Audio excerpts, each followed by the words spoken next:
waxoon ñun waxuñu ko donc léegi man on est des libéraux ñun ñëpp ci benn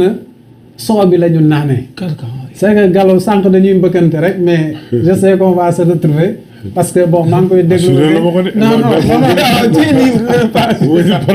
léegi gars yi waa Sénégal set naan le PDS se retrouve via Gallo non Gallo on va se retrouver suñu toogee waxtaan dinañ jubóo on est tous des libéraux te vraiment réew mi waruñu ko jox ay apprentis politiques yoo xam ne ce sont des populistes yow xam nga luy apprenti politique yi mooy ñan mooy ñoom Sonko yeeg yooyu dama si jaar. non mais non tout le monde mérite d'être président. non Sonko c'est un Sénégalais. Gallo on peut le critiquer keneen Sénégalais la. ku ci yaa war a yor réew mi da nga ko yor. Gallo man maa ko wax et ça je l'assume. non je sais mais man li may wax dama koy ñeme. réew mi duñ ko jox à des apprentis politiques comme Ousmane Sonko nga xam ne ay populistes lañu ñu jaxase réew mi salfaa ñoo ko parce que dafa am fu ñu jógee ba egsi fii te tey suñu gisee li xew assemblée c'est un recul démocratique te dañu wane ne incompétence immaturité politique foofu la fekk baax donc man je fais partie de ceux qui ñoo xam ne ils vont s'ériger en sentinelle pour que la démocratie de ce pays-là puisse vraiment régner et puis mu am ay nit ñu responsable ñoo xam ne ñooy yore réew mi mais pas ñoo xam ne dañuy dig loo xam ne mënuñu ko def parce que tey bi leen peuple bi joxe baat bi jox leen lenge yi dañu wane ne xamuñu nuñ koy tëggee tabalal ay lenge yu ngand ñoo koy tëgg ñu jox leen lenge yu ngand loo xam ne mësul am fii liñ leen jox mësuñu ko jox kenn ñu jël ko xëpp ko ci suuf yow sax wax nga ko tu es déçu cela veut dire ñii motuñu fiñ leen teg te c'est ça la triste réalité. Gallo, cette opposition ne mérite pas quand même la confiance des Sénégalais ba ñu war mën leen xalaat confier leen les rênes du pays. non au vu de ce qui s'est passé tey. c'est-à-dire malgré li ma ñaawlu li am en politique on rectifie les tirs hein. C'est ça la réalité en politique parfois tu peux commettre des erreurs mais da nga koy rectifier c'est bon le président de l'Assemblée nationale génn na ci Benno Bokk Yaakaar ok mais dafa am lu am solo léegi Abdou Khadre wax na ko. Mais ça ne veut pas dire que l'opposition doit occuper la présidence de l'Assemblée nationale, que tu les senti opposition. Non. Mën nañu nekk opposition boo xam ne dañuy amal njariñ réew mi parce que aussi liñ ci war a jàpp mooy suñu taxawaay foofu réew mi la war a amal njariñ mooy lan dund gu cher gi proposition yi mën na jóge ci ñun wax yi ba ministre yi ñu woo leen ni ay question orale ñu xool naka la ñuy def ba dindi ko président jël ci war a jël mën na jóge ci ñun y a de ces lois yoo xam ne si sont des lois scélérates yooyu li koy dindi mën na nekk ci ñun mais y a des propositions de loi yoo xam ne Sénégal lay jëmale kanam mën na jóge ci opposition bi ça ne veut pas dire qu'on n'est pas président de l'Assemblée nationale que amatuñu fa njariñ non man je vois que sax taxawaay bi nga war a taxaw un président de l'Assemblée nationale mënu ko taxaw parce que lui il gère il réglemente topp fa la yor règlement intérieur am bokkul ak un député bi nga xamee que day wàcc sur le terrain di gis jafe-jafe Sénégal yi di ko proposer de l'Assemblée pour ñu gis ay mais vos 26 entre autres priorités la proposition de loi pour l'amnistie de Karim Wade. Oui, xam nga l'amnistie de Karim Wade c'est nous qui en parlons mais Karim day mbil gi parle de révision de procès parce que xam nga lu tax Karim aussi quoi qu'on puisse dire il veut laver son honneur parce que tout le monde sait ce qu'il y a entre amnistie et un procès qu'on doit réviser quelque chose bon xam si je le maintiens mën na nekk quelque chose de très difficile mais en réalité c'est un Wade c'est quelqu'un qui travaille internationalement parlant du nangu derem du yàqu ci yoo xam ne si ay tooñ la preuve tey yàlla dafa wane boppam kan moo songoon Karim Wade c'est la même Mimi Touré là tey gàccaam la ñuy nettali fii loolu mooy dëgg jël man sooytuma kenn nag parce que wax naa ko léegi nga fa may wax lii que ni très sincèrement man en politique nit loo mérité dañ la koy jox ci loo xeex da nga ciy gis sa bopp man loolu laa gëm wala bokk nga yor beneen position dëgg la moom moo def le tour du Sénégal en tant que directeur de campagne li tax Macky Sall teg ko aussi ñoom ñoo xam seen cuisine interne ñu koy doxale mais li ma retenir aussi mooy tooñ baaxul et puis tooñ du gàllaaj gis nga loo fi gis nga ndeysaan wolof day wax ni sànnante xeer wala boo xeer bu ndaw doy na ci sànnante xeer parce que li nga ciy xalaat mooy retour bi ki nga ko sànni bu la koy delloowaat nga la delloo xeer bi nga ko sànni bu fekkee ni xeer bu ndaw la xëy na ni mu la gaañoo du métti mais bu magee bu dalee sa kaw rek bul mer parce que lu la fay nga mer boobu li nga leble dafa baax. alors logiquement bu ñu paree ci Assemblée nationale dans les 72 heures d'ici vendredi samedi quand même le président de la République war na mën a quand même nommer son premier ministre. ñu jàll ci beneen phase. Gallo instabilité bi nii vide bi nii durant tout ce temps mais ça se comprend. damay jël si li ma waxoon parce que lui moo ko créé xam nga en réalité le premier ministre quand on prend ça comme fusible nga jël ko nga dem gis say député ñu leen jëlee leen ko fi. ni mu ñu def ak Mame Diop sañ nañu ko def ah. gars yi indil ñu Maxime Ndiaye wala benn Cheikh Diane Gadio nu mu tudd Ablaye Baldé genre sañ na leen. teg à la primature qu'est-ce qui vous fait dire ce nom Maxime ah. Jean-Maxime Simon. Jean-Maxime c'est ku garaaw nga ni c'est pas qu'est-ce qui la tax mu jël boobu exemple bof li ci reste nous donnons notre langue au chat mais c'est-à-dire damay wax rek ni responsabilité bi may tiré ci côté président mënu ma ko ñàkk bañ a ñàkk tiré parce que situation bi mënu ko yóbbee moo fi dindi woon poste premier ministre jékki-jékki indiwaat ko boobu ba léegi ci digg bi sax am na ci irrégularité bu am au niveau du gouvernement parce que on a un ministre de la santé buy siéger ci gouvernement bi te nomination tàq na suuf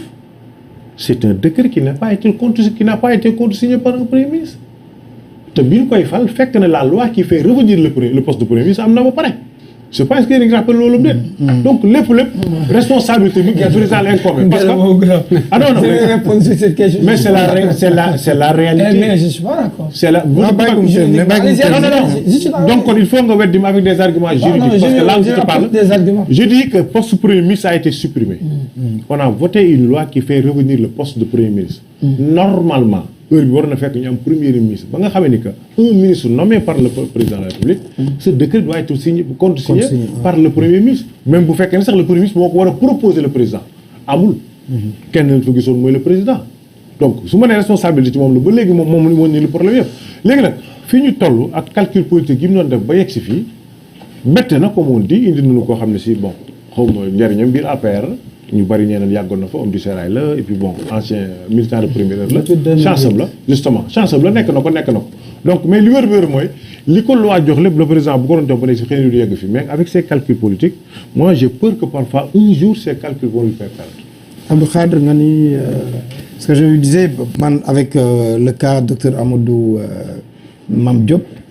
si je retrouve un Ablaye Baldé premier ministre un Jean-Maxime Ndiaye genre yooyu à la primature man ce serait pas une surprise je veux dire que aujourd'hui avec le président Macky Sall moom moo xam fan la jëm mais en tout cas il donne des signaux à ses partisans du genre man léegi man maa téye affaire bi gouvernement bi man maa koy yóbbu. avant xaadi jël parlons de premier ministre. waaw que le président bañ ñoon nax wala mu nuy bett ni muy betti. bu fi fal premier ministre démissionner pour te représenter en 2024.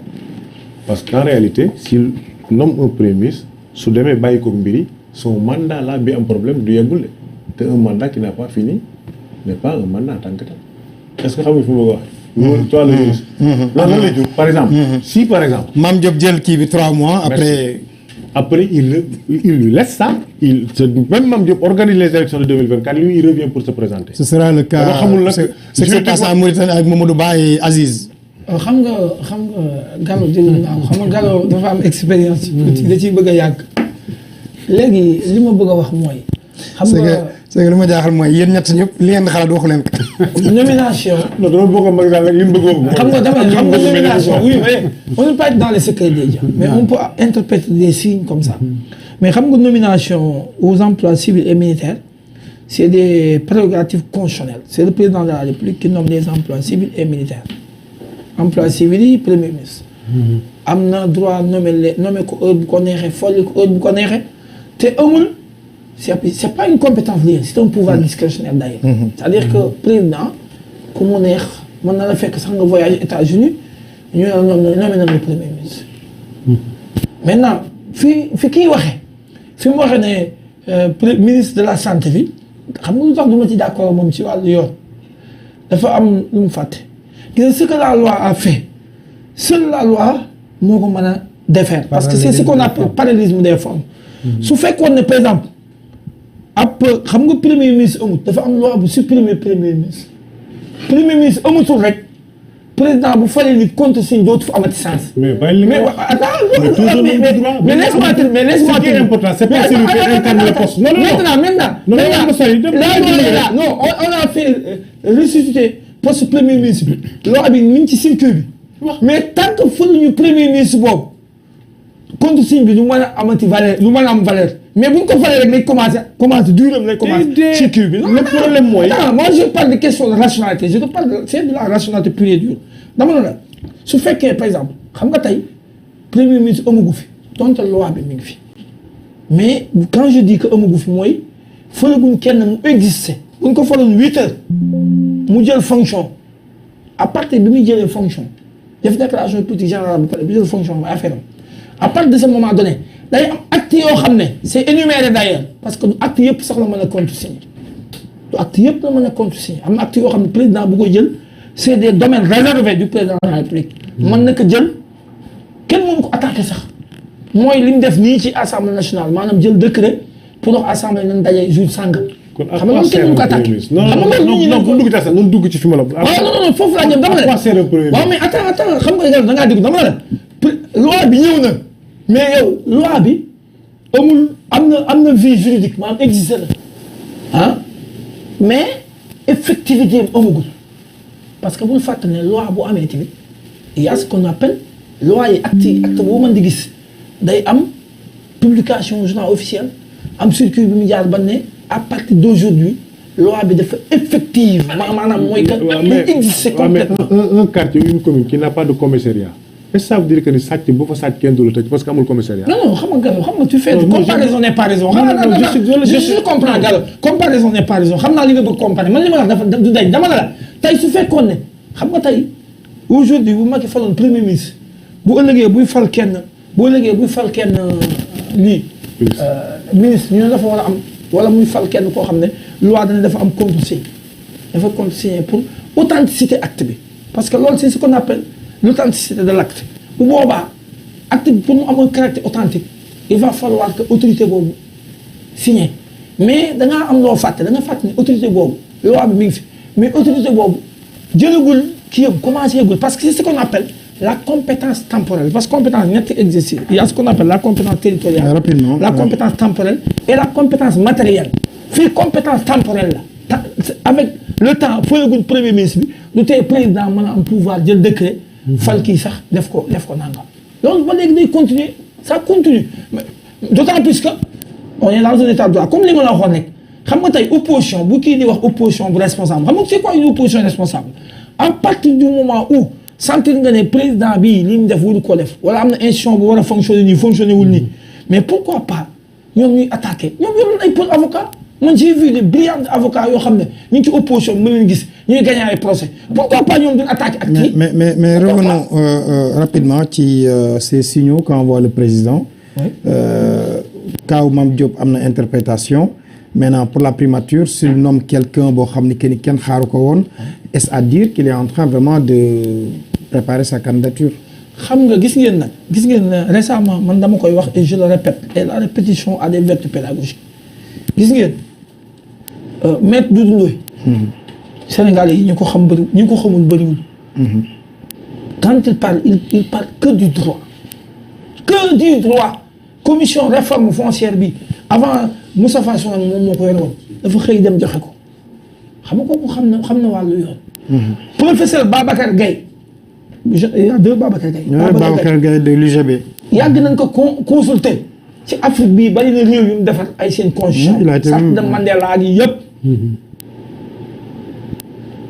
ñoom ñëpp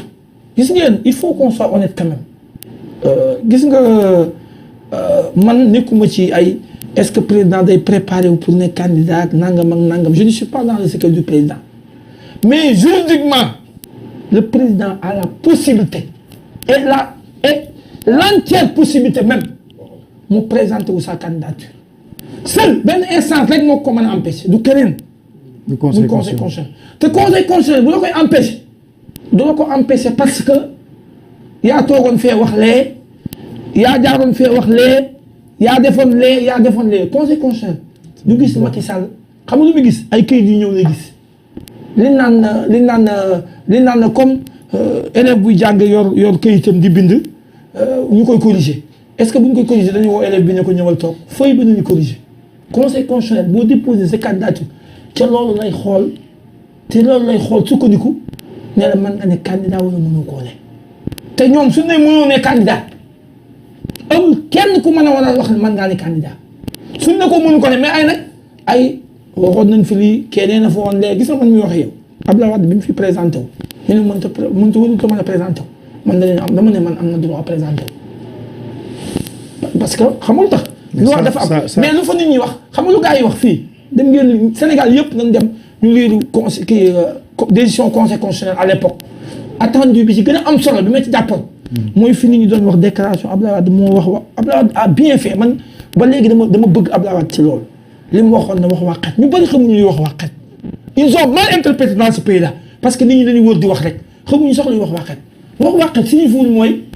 mooy man mag muy weddi ay mag muy dédiir la buy weddi ay wax maanaam buy wax ndaka suñu noonu déedéet Abdoulaye Wade waxul loolu dafa bëgg wax ne ñoom loolu ñuy ne di ngane ñoom nañ ca nekk mais parce que magum jëmm la dem na consulter ay nit xam na borom xam-xam xam na affaire ku leen ci waxati sax. waaw nee leen ko. waaw c'est ça de la même manière aussi il faut que nit ñi xam liy dëgg parce que am na ci ñoo xam ne bataille boobu nañ jël ay nit bëgg dal ay doomu jàmbur te dañoo denc seen doom ca ginnaaw bu fekkoon ne tey dañ ne peuple bi signal bi mu leen jox pour ñu ànd benn yoon fexe assemblée président ba nekk ñoom wala ñu am fa doole defuñu loolu li leen askan wi signal bi leen askan wi jox jéemuñu ko interpréter traduire ko en acte concrètement defuñu ko kon ku mu woo ci ay diw war naa ne candidat dafa bëgg a présenter dama ne Macky Sall am na droit ci loi présenter wu dem di yóbbu kayitam seul le conseil constitutionnel te conseil constitutionnel du imam du prêtre du sëñ duñ juger ci moral duñ juger ci éthique ils jugent dañuy juger en fonction des dispositions constitutionnelles loolu il faut que cela soit clair dans l'esprit de ça bu fi kenn benn xale bu fi kenn manipuler genn doomu kenn te làkk seen i doom ba pare nan lànk. Bouna, le président a dit il y a 48 heures je ne vais pas dévoyer la démocratie ce n'est pas moi qui vais dévoyer la démocratie sénégalaise. si ni nga ko gisee il reste conforme à cette constitution te lu mu ko may mën na ko jël. Il peut nommer un premier ministre boo xam ne que ni ce sera un homme de résultat de dossier et moom le volet politique mu gérer ko boppam. absolument donc li mu wax léegi je pense que kenn mënu ci teggi dara président lépp lu muy def da koy teg ci yoon da koy teg ci loi da koy teg ci texte te suñu eggee si cappaandaw bi comme ni ma koy faral di waxee moom mooy xool li mu bëgg ak li mu décidé mu méngoog texte yi ak loi. lu ko yoon may suñ ci eggee bu boobaa conseil constitutionnel moom mooy wax ndagam mën na dem warul mën a dem du ñun du opposition du parti yeeg yooyu conseil constitutionnel bi nga xam ne mooy saytu candidature yi moom mooy wax kii war a mën a dem ak ku mënul dem mais ci kaw aussi moom mu bëgg ko man de yàgg naa ko wax saa yu ko bëggee naa ko si jàppale. mais yéen waa Benno bëggu leen ko. président moom mooy wax lan la bëgg parce que mënuñ ma ko jiitu ci loo xam ne bëgg-bëggam la parce que man xaw ma li muy xalaat xaw ma fu mu ci toll nee nañu dem leen liggéeyi te wax boobu